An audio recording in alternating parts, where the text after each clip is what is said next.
Hey foodies, welcome to liveloveloverecipes.com. இன்றைக்கி நம்ம சேனலில் நம்ம பார்க்க போகிற ரெசிபி வீடியோ என்னன்னு பார்த்தீங்கன்னா சிம்பிள் அண்ட் டெலிஷியஸான சௌ சட்னி. இது செய்கிறது ரொம்ப ஈஸி, கொஞ்ச நேரத்துலேயே செஞ்சிடலாம். அண்ட் இதோட டேஸ்ட் ஹெவன்லியாக இருக்குங்க. இதை நீங்கள் தோசையோடையோ இட்லியோடையோ தொட்டு சாப்பிடும்போது அவ்வளோ சூப்பராக இருக்கும். நீங்களும் இதை ட்ரை பண்ணி பார்த்துட்டு எப்படி வந்திருக்குதுன்றதை கமெண்ட்ஸில் சொல்லுங்கள்.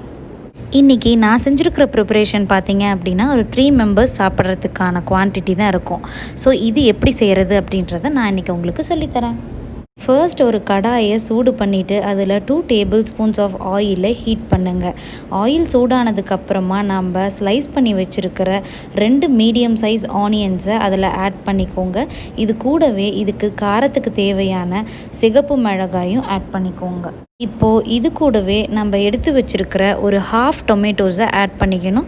பெரிய டொமேட்டோவாக இருந்தால் ஹாஃப் ஆட் பண்ணால் போதும், சின்ன டொமேட்டோவாக இருந்தால் 1 ஆட் பண்ணிக்கோங்க. But see to it that நிறைய டொமேட்டோஸ் ஆட் பண்ணிங்க அப்படின்னா ரொம்ப புளிப்பாயிடும். இந்த சட்னி புளிக்கக்கூடாது.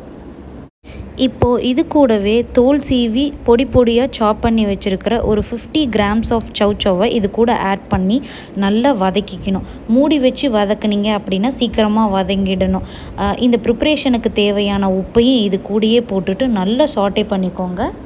இப்போது இதை ஃப்ளேம் ஆஃப் பண்ணிவிட்டு அப்படியே இந்த மிக்சரை கூல் பண்ணி ஒரு மிக்சிக்கு மாற்றிட்டு கொஞ்சமாக தண்ணி ஆட் பண்ணி நல்லா ஃபைன் பேஸ்ட்டாக அரைச்சிக்கோங்க. இப்போது ஒரு தாளிப்பு கரண்டியை சூடு பண்ணி அதில் 1 டீஸ்பூன் ஆஃப் ஆயில் ஆட் பண்ணி கொஞ்சமாக கடுகு, உளுந்தம்பருப்பு, கருவேப்பிலை இது 3த்தையும் நல்லா பொரிய விட்டுட்டு இதை நம்ம எடுத்து வச்சுருக்கிற சட்னியோட ஆட் பண்ணிங்க அப்படின்னா சௌ சட்னி ரெடி. இதை இட்லிக்கு தோசைக்கு தொட்டு சாப்பிட்டிங்கன்னா அவ்வளோ டேஸ்ட்டாக இருக்கும். நீங்களும் ட்ரை பண்ணி பாருங்கள்.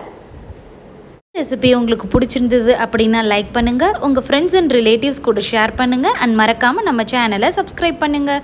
தேங்க்ஸ் ஃபார் வாட்சிங்.